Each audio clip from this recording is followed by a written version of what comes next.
परम शांति। आज बापूजी ने कहा अपने विशेष संदेश में, अपने विशेष सिकीलिदे बच्चों से बापूजी ने बात की और उन्होंने कहा कि बच्चे, आप शरीर नहीं आत्मा हो। यही हमारा परिचय है कि हम आत्मा हैं और आत्मिक दृष्टि से सारा संसार ही हमारा परिवार है। अब बस इस अंतिम जन्म में बापूजी ने याद दिलाया हमको, जैसे कि हम बेहद के सब बच्चे इस बात को मानते हैं कि हम सबका ये अंतिम जन्म है। उसी बात को बापूजी ने भी हमें याद दिलाया कि अब बस इस अंतिम जन्म में गृहस्थ व्यवहार में रहते आपको स्वयं पर अटेंशन ही रखना है कि मेरी वजह से कोई भी आत्मा असंतुष्ट ना हो, और आप जिस परिवार में रहते हो उन सदस्यों की जिम्मेवारी बुद्धि से बाप हवाले कर दो। मतलब अगर हमने अपने परिवार के जितने भी मेंबर हैं, लौकिक दुनिया की बात हो रही है यहाँ पर, लौकिक में हमारी जो जिम्मेदारियां हैं उन सब को हम अपनी ड्यूटी निभाते हुए अपने बाप के हवाले करते हैं, यानी बुद्धि से बाप के हवाले कर देते हैं, तो वो आत्मा असंतुष्ट नहीं होगी क्योंकि हमने उसको बाप के हवाले कर दिया है। तो बाप ही जानी जाननहार हो गया ना, उसका बाप ही उसको संभालने वाला हो गया। तो आगे बोला है कि देखो, अब सब कुछ संभालने परमात्मा बाप आ गया है और उसे पता है कि किस रीति उसको संभालना है। यदि आप अपनी जिम्मेवारी समझोगे तो आपके संबंध में आने वाली आत्माओं के साथ साथ आपका भी हिसाब किताब बन जाएगा, जो फिर आपको स्वयं ही चुकतू करना पड़ेगा। हमें बापूजी ने बोला है कि अभी आपको बहुत अलर्ट रहना है। आपको किसी भी आत्मा के साथ, चाहे वो हद के परिवार में है चाहे वो बेहद के परिवार में है, किसी भी आत्मा के साथ आपको कोई भी नया कर्म बंधन नहीं बनाना है। किस लिए बोला है? ताकि हम आत्माएं अपने कर्म बंधन के बोझ से हल्की हो जाएं और हल्की आत्मा ही बाप के कार्य को संपन्न करेगी। इसलिए बोला बापूजी ने कि जो भी आपके संबंधी हैं उन सब को बाप के हवाले करो, तो आप उन आत्माओं के साथ हिसाब किताब, नए हिसाब किताब बनने से मुक्त हो जाएंगे। आगे बोला है बापूजी ने, अब सब कुछ बाप हवाले करने में आपका भी कल्याण है और आपके संबंध में आने वाली आत्माओं का भी। सोचिए, दुनिया की जो हालत है, संसार में जो हम देख रहे हैं, जिस तरह से हम देख रहे हैं, प्रकृति भी तांडव मचा रही है। तो प्रकृति अगर अपने तांडव पर आती है तो क्या हम अपने परिवार को संभाल सकते हैं?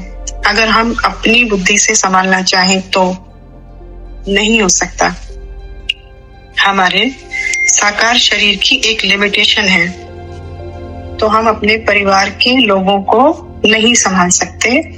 तो हमें क्या करना चाहिए? हमें सब कुछ, यानी अपने परिवार सहित सब कुछ बाप के हवाले कर देने में ही हमारा भी कल्याण है और हमारे संबंध, संपर्क, परिवार में आने वाली या परिवार में हद की आत्माएं या बेहद की आत्माएं, उन सब को हम बाप के हवाले करेंगे तो हम क्या हो जाएंगे?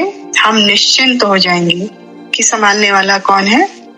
संभालने वाला मेरा बाप है, क्योंकि हमारा बाप तो स्वयं ही आ गया है हम बच्चों की जिम्मेवारी संभालने। ये जिम्मेवारी बाप अपने ऊपर क्यों ले रहे हैं?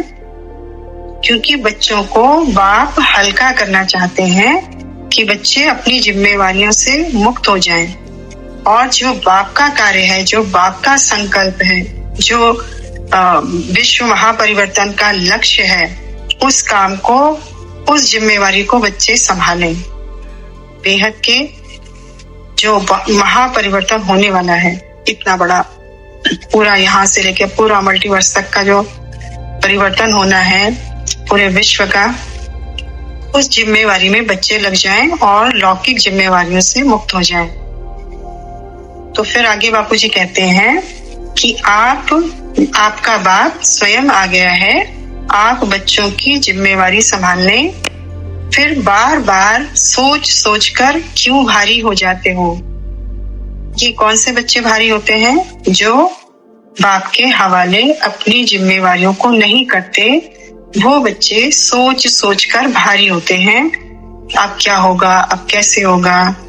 लौकिक दुनिया में कोई दिक्कत आती है तो भारी हो जाते हैं, और भी कहीं शरीर में कोई दिक्कत आती है तो भारी हो जाते हैं। तो बापूजी कहते हैं कि जब बाप आ गया है सारी जिम्मेवारी संभालने, तो फिर आप क्यों सोच सोच कर भारी होते हैं? आगे बोला है बापूजी ने कि जो थोड़ा बहुत हिसाब किताब है वो सहज रीति चुकतू करो, अर्थात बार बार बाप को समर्पण कर अपनी सीट पर सेट होने का अभ्यास करो। हम बाप को समर्पित करते रहें, हमारी जिम्मेवारियां, हमारी परेशानियां, हमारी सारी प्रॉब्लम्स, जो कुछ भी है वो सब कुछ संभालने वाला बाप है, वो बाप संभालेगा। और जब बाप संभाल रहा है तो मेरे ऊपर कोई जिम्मेवारी नहीं, मेरे ऊपर खाली एक ही जिम्मेवारी है कि मैं अपनी सीट पर सेट रहूं, यानी अपनी ओरिजिनलिटी में रहूं, यानी मैं आत्मा अपनी आत्मिक स्टेज में रहूं, बाप के रूप में रहूं और उसी कार्य में बिजी रहूं, बाप के कार्य में बिजी रहूं।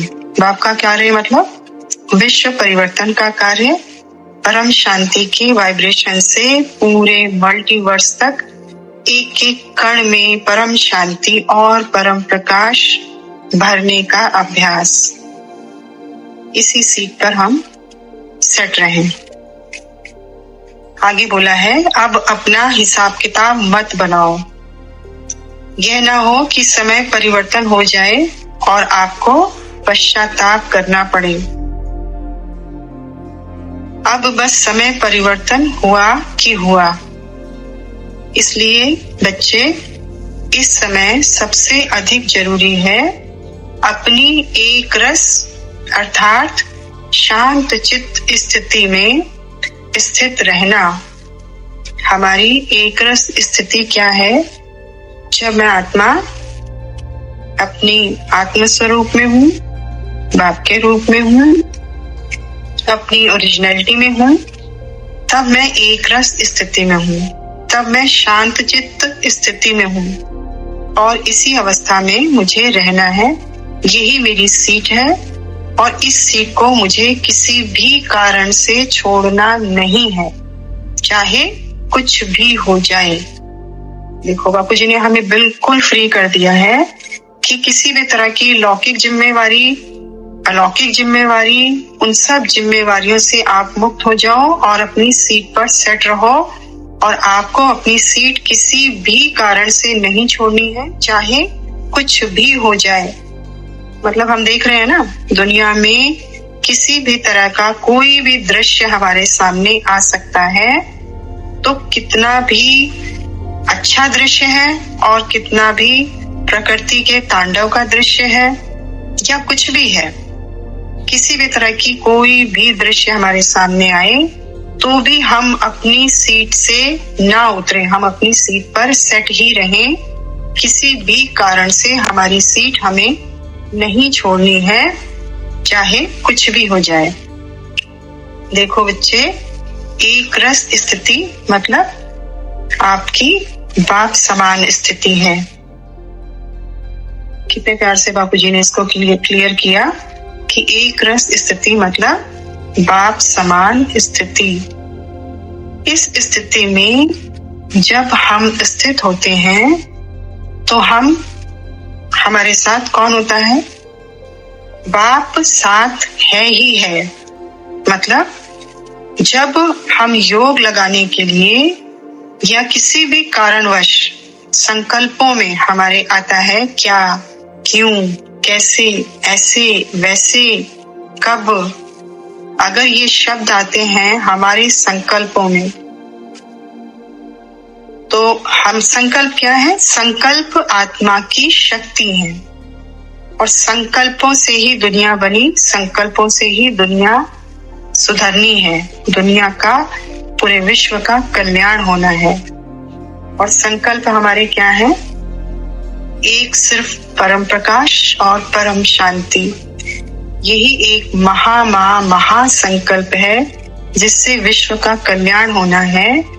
तो हमें किसी भी कारणवश अपने संकल्पों में कब, क्या, क्यों, कैसे, ऐसे, वैसे इन शब्दों को लाना भी नहीं है, संकल्पों में भी नहीं लाना है, क्योंकि आत्मा की पावर संकल्प है और हम उस पावर को किस लिए यूज कर रहे हैं? विश्व कल्याण के लिए। और जब हम क्या, क्यों, ऐसे, वैसे, कैसे करते हैं तो क्या होता है? तो हम बाप से दूर हुए, तो मतलब हमारी जो मंजिल है, हमारा जो डेस्टिनेशन है, जो हमारा लक्ष्य है, हम उससे भी दूर हो जाते हैं। इसलिए सदा प्रेम स्वरूप बनकर रहो। प्रेम स्वरूप बनकर रहो मतलब बाप के प्यार में लवलीन रहें। प्यार में लवलीन मतलब परम शांति, परम प्रकाश में ही गहरे डूबे रहें, उसी संकल्प में एक रस रहें। ये एक रस अवस्था ही बाप समान अवस्था है। तो इसी अवस्था में हम हमेशा प्रेम स्वरूप बने रहें। कोई भी बड़े से बड़ा कारण आपको आपकी स्थिति से ना हिलाए। बस बच्चे, आप मंजिल के समीप ही हो। अच्छा, परम शांति।